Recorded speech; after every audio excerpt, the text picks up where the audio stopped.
ঢাকার ট্রাফিক ব্যবস্থাপনায় বড় পরিবর্তন আনতে এআই ভিত্তিক স্বয়ংক্রিয় আইন প্রয়োগ ব্যবস্থা চালু করেছে ঢাকা মেট্রোপলিটন পুলিশ। এই প্রযুক্তির মাধ্যমে এখন সিগন্যাল অমান্য, লেন ভঙ্গ, উল্টো পথে গাড়ি চালানো ও অবৈধ পার্কিংয়ের মতো অপরাধ স্বয়ংক্রিয়ভাবে শনাক্ত করা হচ্ছে। অপরাধ শনাক্ত হওয়ার পর সংশ্লিষ্ট গাড়ির মালিকের ঠিকানায় ডাকযোগে পাঠানো হচ্ছে জরিমানার নোটিশ।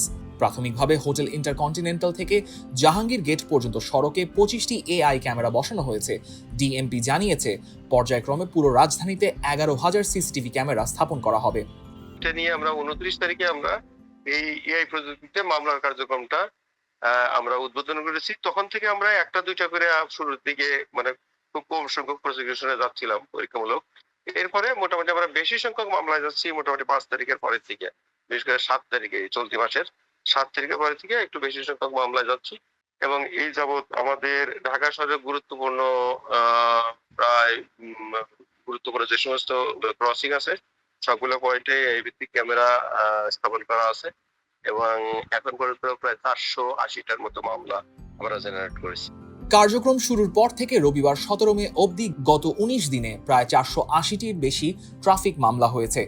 বিজয় সরণি, শাহবাগ ও বাংলা মোটরের মতো ব্যস্ত এলাকায় চালকদের আচরণেও পরিবর্তন দেখা যাচ্ছে। লালবাতি জ্বলার সঙ্গে সঙ্গে গাড়ি এখন জেব্রা ক্রসিং এর আগেই থামছে। কমেছে সিগন্যাল ভঙ্গের প্রবণতাও। যতটুকু মানছে অতটুকু ঠিক আছে, কিন্তু এটা আসাতে আমার মনে হয় অনেকটা ভালো হয়েছে। এটা অনেক মানুষই সতর্কভাবে গাড়ি করে চালায়, ওটাই সবচেয়ে। আমরা আগে দেখলাম যে রেড সিগন্যাল আছে, তারপরও আমরা চলে যেতাম অনেকজন, বাট এখন রেড সিগন্যাল পড়লে আমরা কেউ যায় না, না বাইক যায় না সিএনজি যায়, কেউ যায় না। এআই ক্যামেরা এটা অটো মামলা হয়, নোটিফিকেশন আসে বা মেসেজ আসে। এটা আমাদের জন্য ভালোই হয়েছে। যেমন হুন্ডালারা মানতো না, ওই অটোওয়ালারা মানতো না, অনেকেই সিঙ্গেল মাইনের জায়গা। এটা দুর্ঘটনা থেকে এটা এই আইনটা খুবই ভালো হয়েছে। সবার জন্য সমান, আপনি ওই দিক দিয়ে 5 মিনিট, এদিক দিয়ে 5 মিনিট, ওদিক দিয়ে 5 মিনিট সমানভাবে, কিন্তু কেউই আপনার হয়রানি হচ্ছে না। ডিএমপি বলছে, এই প্রযুক্তির ফলে ট্রাফিক পুলিশের কায়িক শ্রম কমছে এবং আইন প্রয়োগ আরও নির্ভুল হচ্ছে। তবে চালকদের আইন মানার প্রবণতা আগের চেয়ে অনেকাংশে বেড়েছে। যদিও অনেক চালক ক্যামেরার আওতার বাইরে গিয়ে আবার নিয়ম ভাঙছেন। পথচারীদের অনিয়ন্ত্রিত রাস্তা পারাপারও এখনো বড় সমস্যা। এআই পদ্ধতিতে মামলা হওয়ার পর থেকে মানুষ আরো আইন মানতে আরো বেশি সহায়তা করতেছে আমাদেরকে। আগে তো চোখ ফাঁকি দেওয়ার একটা সুযোগ ছিল, এখন তো ফাঁকি দেওয়ার কোনো সুযোগ নেই। অটোমেটিক মানুষ এখন সিগন্যালগুলা মানতেছে বেশি, যার কারণে আমাদের থেকে অনেক সুবিধা হচ্ছে।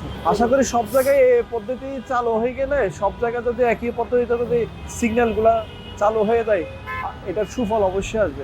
ডিএমপি সতর্ক করেছে, ডিজিটাল জরিমানার নোটিশ উপেক্ষা করলে গ্রেফতারি পরোয়ানাও জারি হতে পারে।